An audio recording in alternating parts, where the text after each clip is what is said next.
मसीह के मधुर नाम में आप सभी को सालों।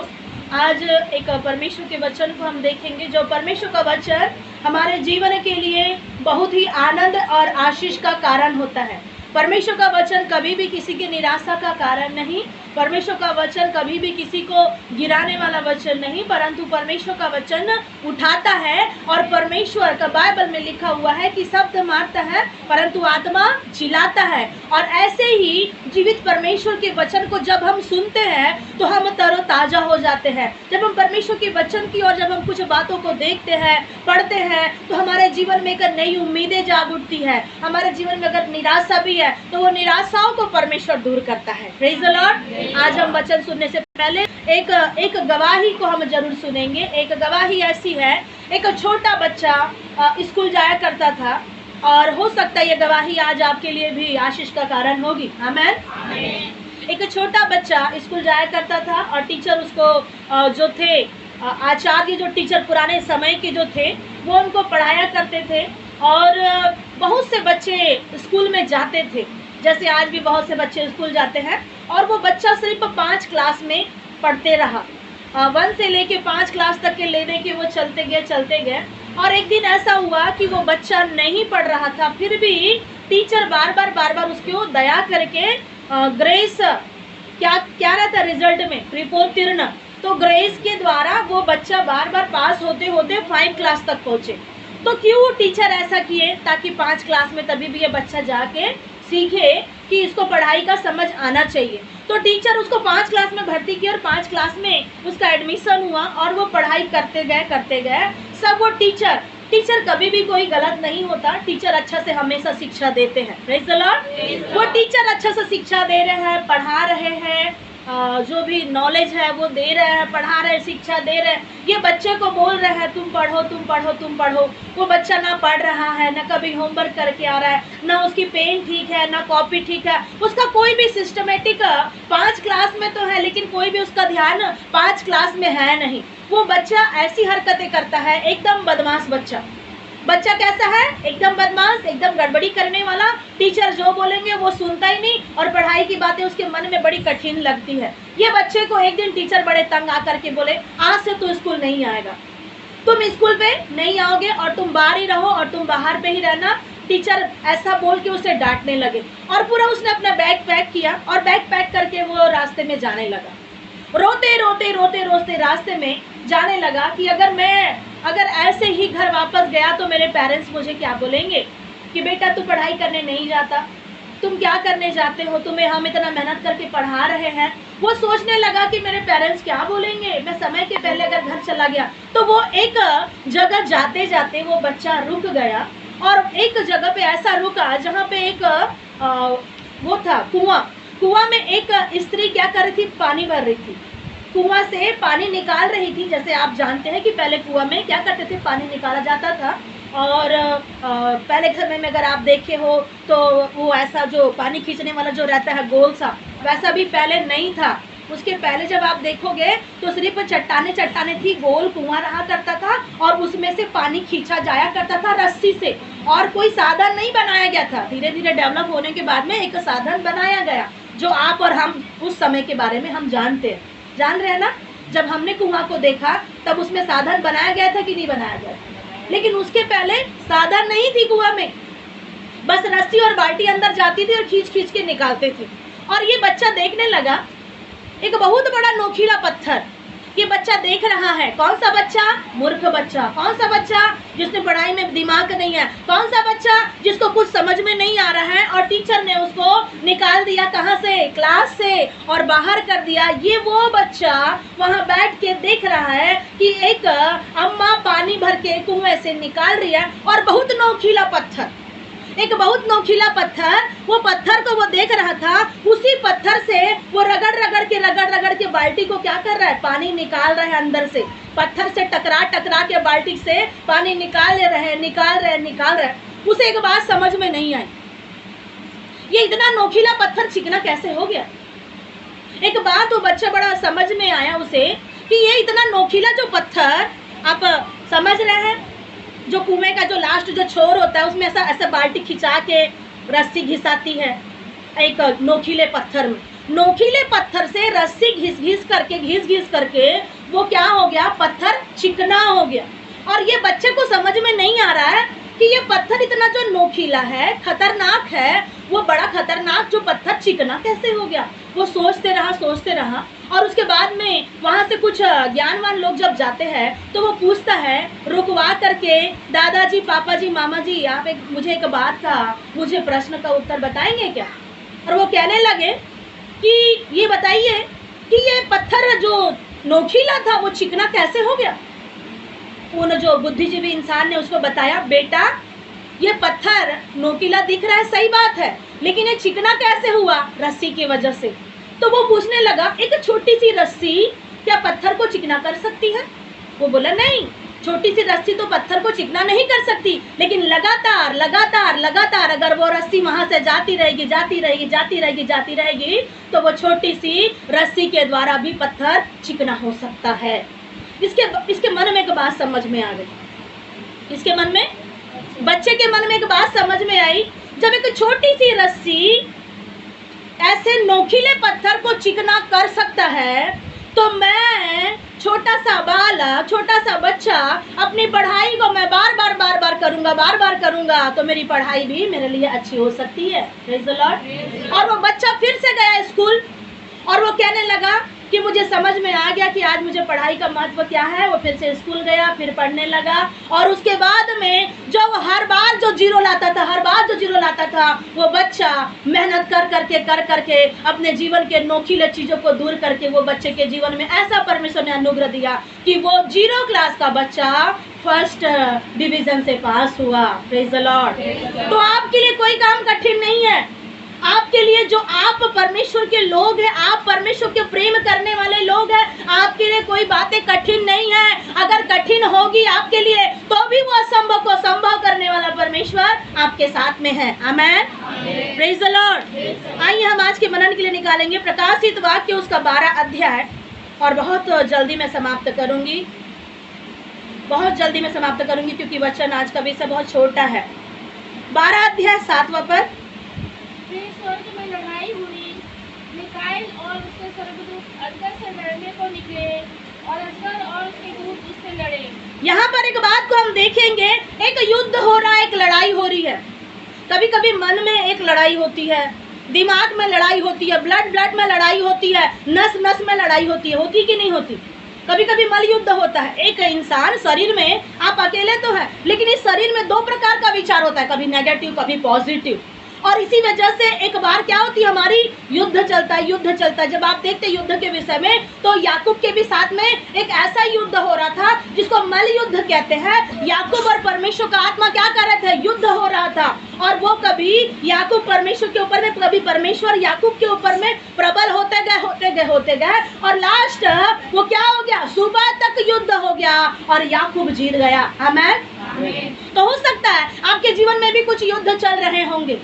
एक युद्ध स्वर्ग में हो रहा है, एक युद्ध पृथ्वी पर मनुष्य के लिए, कलीसिया के लिए पाया जाता है। मेरे प्रियो, आप सारी बातों से तो जीत सकते हो लेकिन युद्ध से नहीं जीत सकते। लेकिन ये कैसा युद्ध है जिसको जीतने के लिए आपका परमेश्वर, मेरा परमेश्वर मदद करेगा। आमेन। चाहे वो कोई भी प्रकार का युद्ध हो, चाहे संसार का हो, चाहे पारिवारिक हो, चाहे आत्मिक हो, चाहे फाइनेंस का हो, जितने भी आपके जीवन में युद्ध आप कर रहे हैं, उसको लड़ने के लिए परमेश्वर का आत्मा, परमेश्वर का दूत जो क्या है उतर आता है। लिखा है स्वर्ग में एक लड़ाई हुई।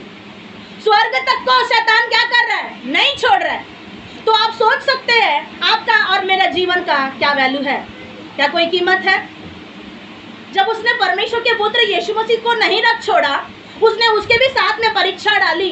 3 प्रकार से यीशु मसीह को परीक्षा से गुजरना पड़ा कि नहीं पड़ा। पहला क्या था, रोटी। दूसरा, अपने आप को तू नीचे गिरा दे। तीसरा कहता है कि तू मुझे दंडवत कर।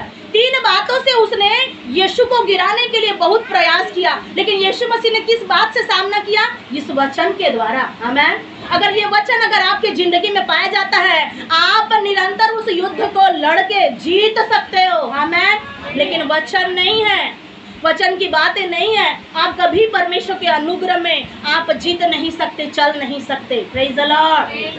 तो शैतान ना तो यीशु को छोड़ा, ना मनुष्य को छोड़ा, और ना उसने क्या किया, स्वर्ग को भी नहीं छोड़ा। तो एक लड़ाई हो रही है। क्या हो रही लड़ाई? और ये दर्शन कौन देख रहा है? यूहन्ना।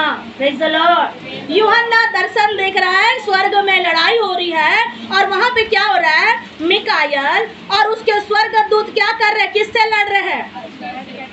किससे लड़ाई हो रही है? बड़े अजगर से। और ये अजगर क्या था? बड़ा भयंकर शैतान था, जिसको आप अदन की वाटिका में देखते हैं। जानते हैं कि नहीं? अदन की वाटिका में बड़ा सा सर्प, अब इसके विषय में अगर आप बात देखोगे तो ये बड़ा सा सर्प ऐसा है, एकदम लाल टाइप का दिखता है, इसके बहुत सारी मुंडियां हैं। इसके विषय में अगर आप जिक्र करना चाहोगे तो आपको वचन मिल सकता है। यहूदा आप 9 पद में आप पढ़ सकते हो, और इसी का 3 पद में आप देख सकते हो। मत्ती 25 का 41 पद में भी आप देख सकते हो कि कैसे एक युद्ध के लिए परमेश्वर ने मिकायल स्वर्गदूत को रखा है। आमेन। जब जब आपके जीवन में युद्ध होगा, मिकायल स्वर्गदूत उतरेगा। Praise the Lord. लेकिन हमको क्या करना है? अनुमति देना है कि प्रभु आप उस दूत को मेरे लिए अनुमति दे कि मैं जिस युद्ध को लड़ रहा हूँ, मैं नहीं लड़ सकता परमेश्वर, उस युद्ध को आप मेरे लिए लड़ो। आमेन। आपको पता है, जब दानियल 3 सप्ताह तक उपवास कर रहे थे, दानियल की किताब में कितना दिन उपवास था वो? 3 सप्ताह मतलब 21 दिन, 21 डेज उसने क्या किया? फास्टिंग किया। फास्टिंग करने के समय उसका प्रार्थना परमेश्वर के पास में पहुंच गया, लेकिन प्रार्थना का उत्तर नहीं आ रहा है। और प्रार्थना का उत्तर आने के लिए शैतान ने क्या किया? उसके उत्तर को रोक रखा है। आज हो सकता है आज बहुत से लोगों ने प्रार्थना किया, परमेश्वर की उपस्थिति में बैठा, और याद रखिएगा, बोलो प्रभु यीशु मसीह की। तो जब दानियल परमेश्वर की उपस्थिति में 3 सप्ताह 21 दिन तक जब रहा, उसकी प्रार्थना का उत्तर स्टार्टिंग में ही परमेश्वर ने भेज दिया था। कभी कभी आप प्रार्थना करते हो, कभी कभी आप दुहाई मांगते हो, कभी कभी आप परमेश्वर को बोलते हैं कि प्रभु मेरी प्रार्थना का उत्तर कहाँ? मैंने इतना प्रार्थना किया, मैंने इतना दुहाई दिया, प्रभु मेरी प्रार्थना का उत्तर कहाँ है? आपको याद रखिएगा, जब दानियल की प्रार्थना के उत्तर को शैतान ने रोक रखा, तो वो आपकी भी प्रार्थना को रोकता है, आपकी भी प्रार्थना को रोक रहा है। कई लोग आंसू बहाते हैं अपने बच्चों के लिए, कई लोग आंसू बहाते हैं अपने परिवार के प्रिय जनों के लिए, कई लोग आंसू बहाते हैं अपने प्रिय अजीजों के लिए, और आपकी प्रार्थना जा तो रही है, लेकिन किसी ने तो उस प्रार्थना का उत्तर को रोका है। अब ये प्रार्थना का उत्तर कैसे मिलेगा? अब ये रुक तो गई है, और इसीलिए आज हमारे जीवन में कई बार क्या आता है? अविश्वास की बातें, मेरी प्रार्थना, फिर शैतान बीच में खड़े हो जाता है। जैसे परमेश्वर का वचन में लिखा हुआ है, जकरिया की किताब में, शैतान कैसे यहोशू महायाजक के सामने खड़ा हो जाता है, गंदे मैले तूने वस्त्र पहना है, अब तू परमेश्वर तेरे सामने, तेरे जैसा तू परमेश्वर के योग्य नहीं बन सकता, बोल के शैतान क्या होता है? खड़ा होता है एक विश्वासी के सामने सामना करने के लिए कि तूने जितना भी प्रार्थना किया, तेरी प्रार्थना वो परमेश्वर नहीं सुन रहा। अब एक विचार, अगर एक व्यक्ति अगर आत्मा में कमजोर होता है, उसके अंदर में एक विचार आता है, मैंने ये सब क्या कर दिया, मैं इतना दिन से उपवास कर रहा हूँ, मैं इतना दिन से प्रार्थना कर रहा हूँ, मेरी प्रार्थना का, मेरे उपवास का कोई अर्थ नहीं हो रहा है, बोल के एक निराशा मन में आने लगती है। और धीरे धीरे हमारा प्रार्थना क्या होता है? जो हमने 1.5 घंटा प्रार्थना किया, वो धीरे धीरे हमारी प्रार्थना 1 घंटे में आती है, धीरे धीरे हमारी प्रार्थना आधे घंटे में, धीरे धीरे हमारी प्रार्थना 10 मिनट, और धीरे धीरे हमारी प्रार्थना क्या हो जाती है? 10 मिनट से 5 मिनट, 5 मिनट से 2 सेकंड। फिर हम कैसी प्रार्थना करते हैं? धन्यवाद प्रभु तेरा, पेट भरे मेरा, यीशु के नाम से, आमेन। हमारी प्रार्थना जो पहले कभी लंबी हुआ करती थी, वो हमारी प्रार्थना, हमारे विश्वास को शैतान क्या करता है? कमजोर करते हमारे जीवन में बड़ी प्रॉब्लम शैतान लेके आता है। लेकिन याद रखे विश्वासी भाई और बहन, जब आप कमजोर पड़ोगे, तभी परमेश्वर ने अपने दूतों को रखा है, आमेन। और मिकायल जो स्वर्गदूत है, आपकी जिंदगी की प्रार्थना को जो शैतान ने रोक के रखा, वो प्रार्थना का उत्तर देता है, आमेन। परमेश्वर देख रहा है, दानियल प्रार्थना कर रहा है, और परमेश्वर से दानियल कह रहा है कि प्रभु मैं इतने दिन से प्रार्थना कर रहा हूं, मेरी प्रार्थना का उत्तर क्यों नहीं मिला? यहाँ पे ये दानियल प्रार्थना कर रहा है, उधर स्वर्ग तक आवाज पहुंच गई, और दानियल का परमेश्वर कह रहा है कि दानियल की प्रार्थना अभी तक सुनी क्यों नहीं गई? क्या आपके साथ में परमेश्वर ऐसा कहता है? कि मैंने तुम्हारी प्रार्थना नहीं सुनी। प्रार्थना का उत्तर प्रभु ने दे दिया, आशीष दे दिया, लेकिन उत्तर नहीं मिला बोल के परमेश्वर का जन पूछ रहा है, मुझे उत्तर क्यों नहीं मिला, उत्तर क्यों नहीं मिला। तब परमेश्वर ने जाना, पहचाना, देखा, परखा कि प्रॉब्लम कहाँ है। प्रॉब्लम कहाँ थी? शैतान ने उत्तर को पकड़ के रखा था ताकि उसका उत्तर उसको मिले मत। आज आपके उत्तरों को ऐसे शैतान ने, ऐसी आपके जीवन की कई बातों को शैतान ने रोके रखा है, लेकिन वो मिकाएल स्वर्गदूत आपकी प्रार्थना का उत्तर मिलने के लिए एक बड़ा उसे युद्ध करना है, और वो युद्ध करके आपकी प्रार्थना का उत्तर लेने वाला है। आमेन, प्रेज द लॉर्ड। वो स्वर्ग में लड़ाइयाँ हुई, वहां पे बड़ा सा लूसीफर है, बड़ा सा लाल अजगर सांप वहां पे खड़ा है, और जिससे लड़ना बहुत पॉसिबल है। एक साधारण व्यक्ति उस बड़े लूसीफर से नहीं लड़ सकता है, लेकिन परमेश्वर ही उससे लड़ सकता है। आमेन। और बाइबल में बताते हैं, लिखा हुआ है कि वो बड़ा सा अजगर लड़ने को निकला, और अजगर और उसके दूत से क्या हुआ? लड़ाई हुई। अजगर भी है और उसके साथ में उसके दूत भी है। तो सोच लीजिए, जब वो स्वर्ग में लड़ाई करके आप स्वर्गदूतों से युद्ध करते करते करते करते लड़ाई हो रही है, होने के बाद में परमेश्वर का दूत मिकाएल क्या हो रहा है? युद्ध में जीत रहा है। आमेन। जैसा परमेश्वर वहां युद्ध में परमेश्वर का दूत मिकाएल जीतता है, वैसे ही परमेश्वर आपके जिंदगी में खड़े होकर के आपको जिताने के लिए मदद करता है। आमेन। इसमें कोई शक की बात नहीं है मेरे प्रियो। आप वचन को पढ़ेंगे मत्ती 25 उसका 41 पद को।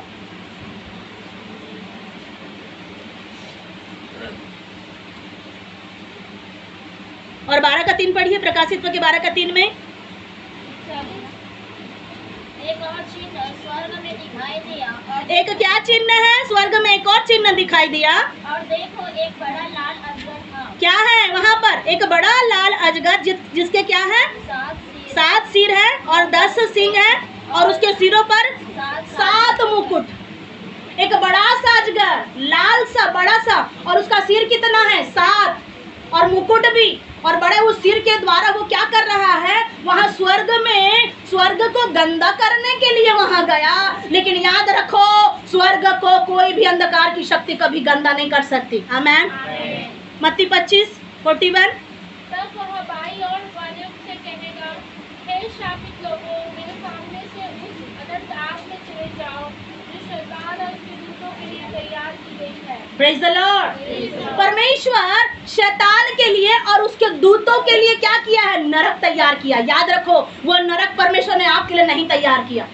आज एक बेटा वीडियो देख रहा था, एक परमेश्वर की एक बेटी जो क्या कर रही थी? दर्शन देख रही थी, और उसको परमेश्वर का आत्मा लेके गया नरक की ओर, और नरक की ओर जब लेके गया तो उसे कुछ कमरे दिखाने लगा, और परमेश्वर ने उसे कहा कि दूसरा नंबर का कमरा तेरा है। और वो प्रार्थना करती है, दुआएं करती है, उपवास करती है, और भजन पढ़ती है, दान देती है, सब कुछ घुटने टेक टेक करके जितना परमेश्वर का नियम कानून है वो बहन सब उस नियम कानूनों को फॉलो करती है। लेकिन उसको दिखाया कि दूसरा कमरा तेरा है नरक में, और एक एक कमरे दिखाया जा रहा था उसे।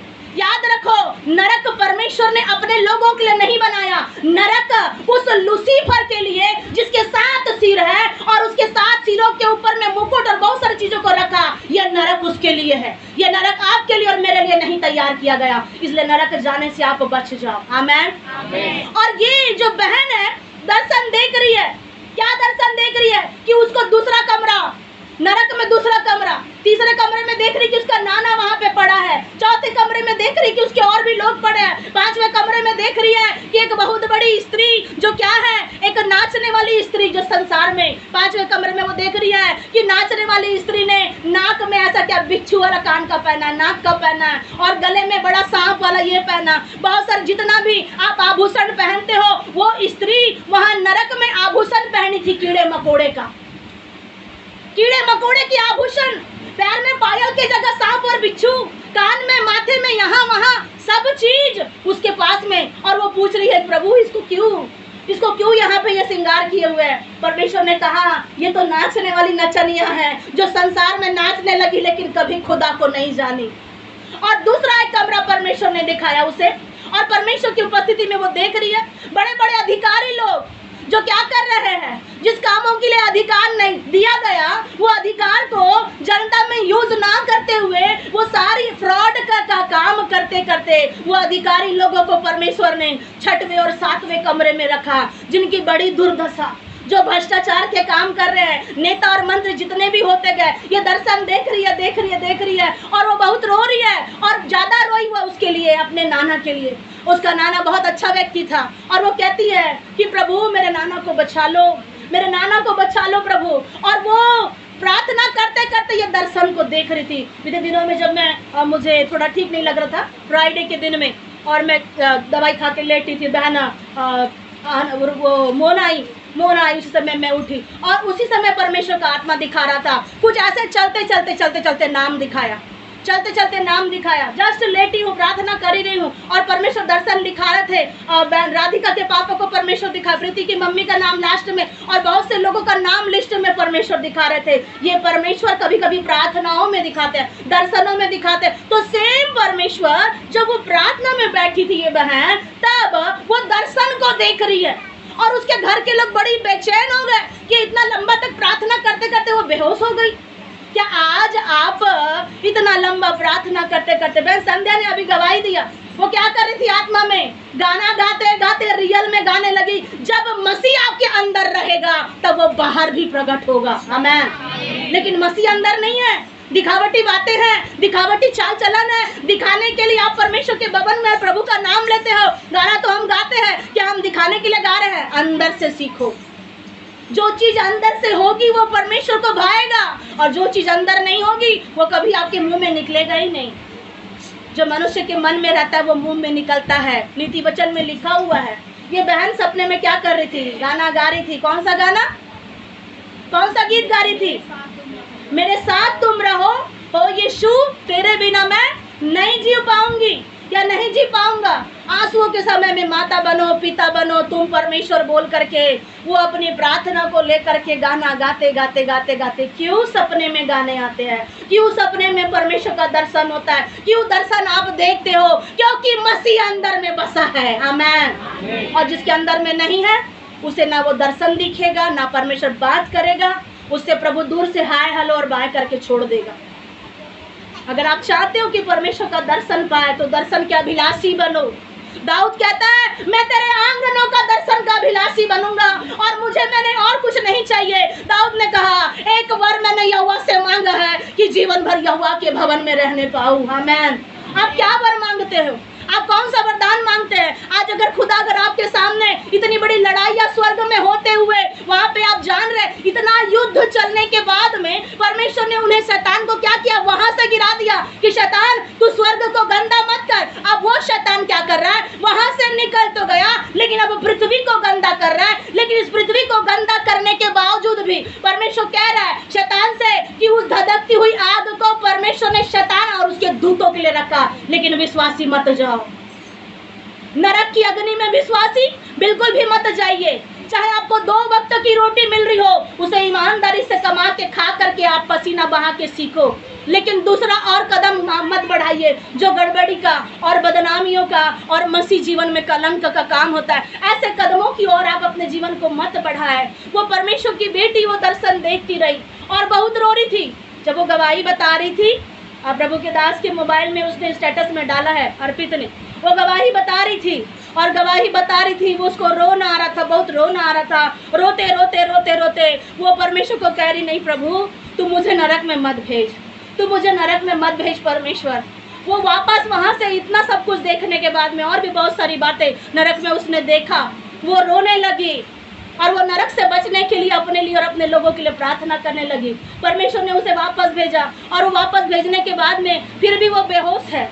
बेहोश है, उसके माता पिता उसके चेहरे में पानी छिड़क रहे हैं और वो ऐसा वो नरक का दृश्य देखकर ऐसी वो डर गई कि उसे समझ में नहीं आ रहा कि मैं क्या बोलूं, मैं क्या शुरू करूं, कहां से बोलूं। ऐसे डर, ऐसी घबराहट नरक के विषय में उसने देखा और सब लोग एकदम आश्चर्य हो गए। और परमेश्वर का आत्मा उसके पास में आया और कहता है, हाथ सर के ऊपर में रखा परमेश्वर ने और कहता है तू भयभीत मत हो।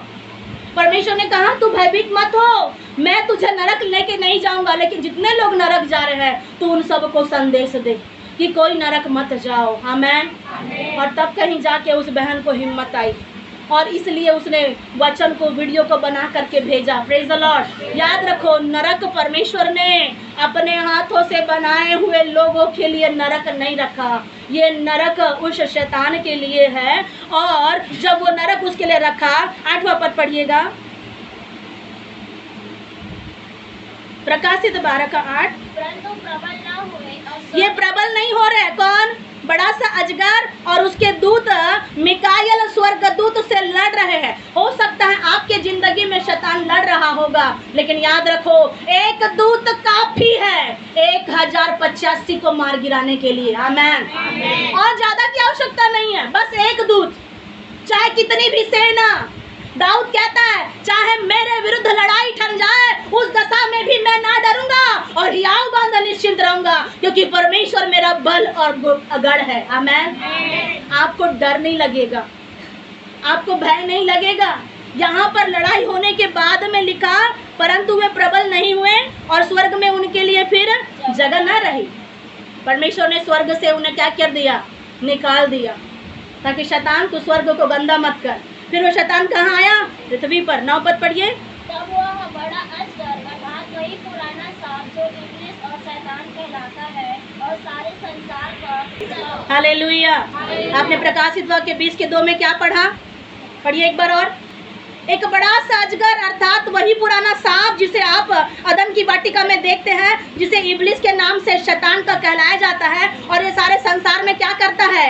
ये पृथ्वी, स्वर्ग से तो गिराया गया, लेकिन पृथ्वी पर गिराने के बाद में अब ये क्या काम कर रहा है? भरमाने का काम। तुझे उद्धार नहीं मिला, तुझे आशीष नहीं मिली, तुम परमेश्वर के जन नहीं बन सकते, तुम अपवित्र व्यक्ति हो, तुम्हारे जीवन में तुम हर समय तुम नीचे ही रहोगे। ये शैतान क्या करता है? भरमाता है। और स्वर्ग से गिराने के बाद ये पृथ्वी पर शैतान कब्जा करके ये भरमाने वाली आत्मा को भेज करके काम करता है। पढ़िए 20:2। उसने उस अजगर अर्थात पुराने सांप को जो इब्लिस और शैतान है पकड़ के 1000 वर्ष के लिए बांध दिया। आमेन। जब वो स्वर्ग से नीचे गिराया गया, तब अभी तो ऐसा नहीं हुआ, लेकिन एक समय आने वाला है। आमेन। एक समय ऐसा आने वाला है जिसे मेरा परमेश्वर क्या करेगा? इस पृथ्वी पर जो उजाड़ने का काम कर रहा है, उस उजाड़ने वालों को बांध करके 1 साल तक के कैद रखेगा। आमेन। और 1 साल तक परमेश्वर के लोग अनुग्रह में राज करेंगे। आमेन। आज जो पीड़ा में, आज जो आप दुखों में हैं, आपके दुख आनंद में बदल जाएंगे और आपको परमेश्वर का आत्मा तैयार कर रहा है उस दिन के विषय जो आप परमेश्वर के निकटता में जाओगे, रहोगे। लिखा हुआ बड़ा अजगर अर्थात वही पुराना सांप जो इब्लिस और शैतान कहलाता है, वो सारे संसार का भरमाने वाला पृथ्वी पर गिरा दिया गया और उसके दूत उसके साथ में गिरा दिए गए। और जब ये गिरा दिए गए तो मनुष्य के पुत्र के पास में आके कह रहे कि तू मुझे दंडवत कर। क्या कह रहे? मुझे दंडवत कर। आज ऐसी कुछ बातें कलीसिया में, आज ऐसी कुछ सिचुएशन आज आपकी जिंदगी में शैतान कहता है तू मुझे दंडवत कर। कभी बच्चों के माध्यम से, कभी पति के माध्यम से, कभी पत्नी के माध्यम से, कभी सामाजिक स्तर पर, कभी दौलत के हिसाब से, कभी शरीर के हिसाब से। शैतान क्या बोल रहा है? तू मुझे दंडवत कर।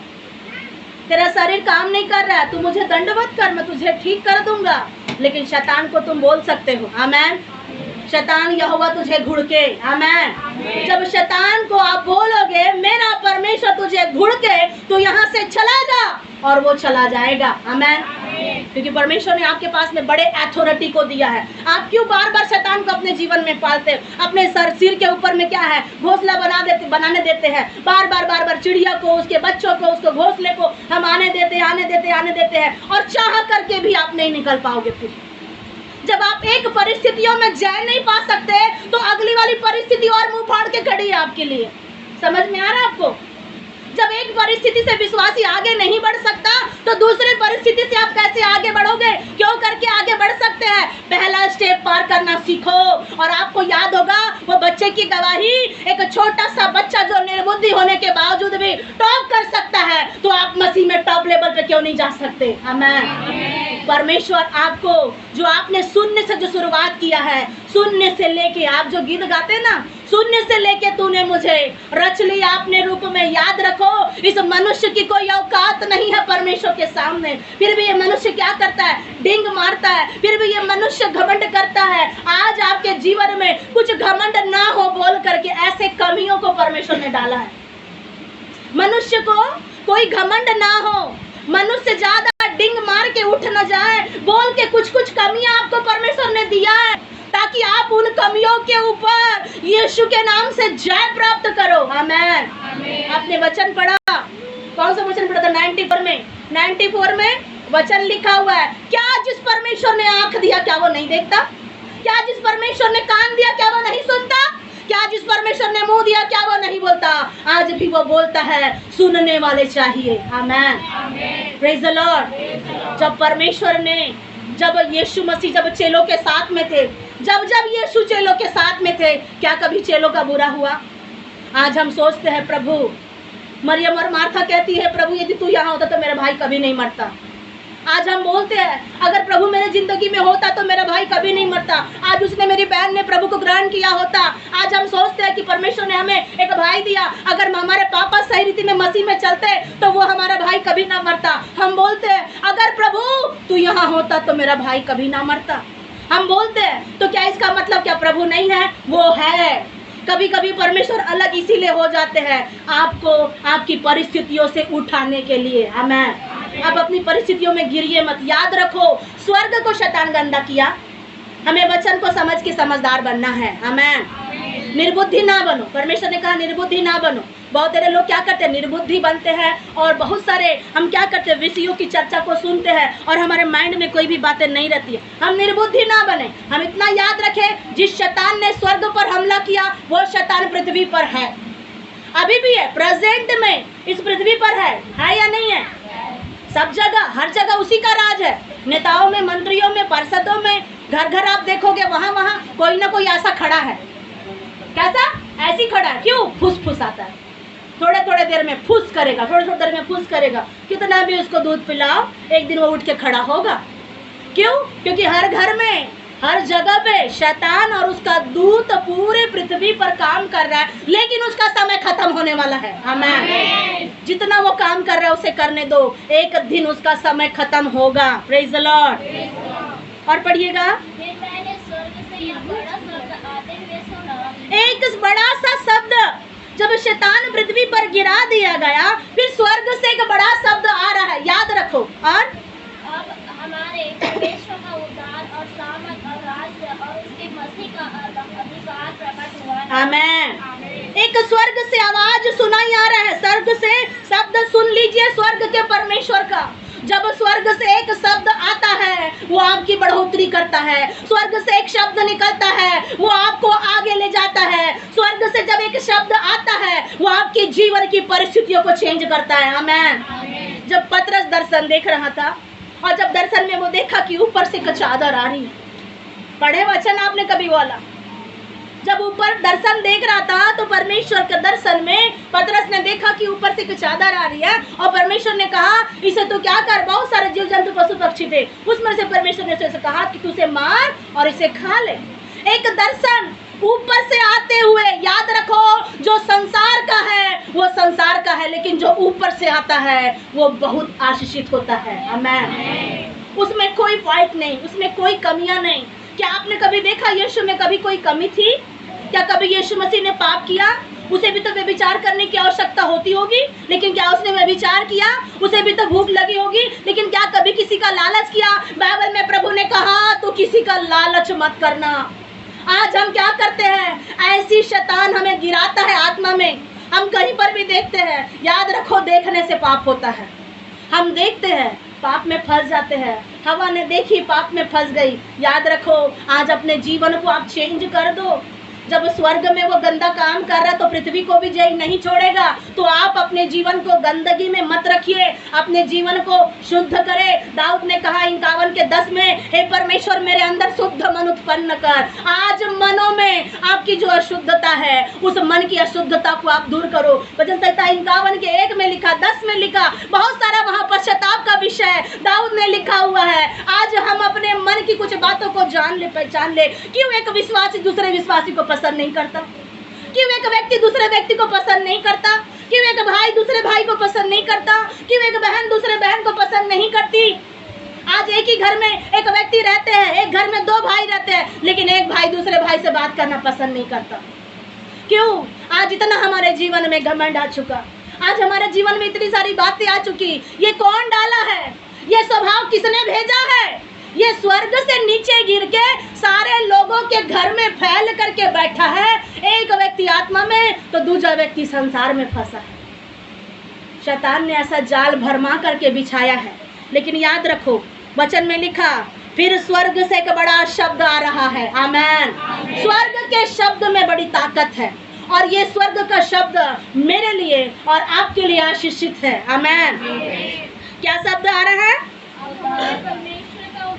क्या आ रहा है? अब हमारे परमेश्वर का उद्धार, जो उद्धार परमेश्वर का है वही उद्धार परमेश्वर कहता है, जैसे मैंने सेतमेत पाया वैसे तुम भी सेतमेत ले लो। आमेन। बड़ा उद्धार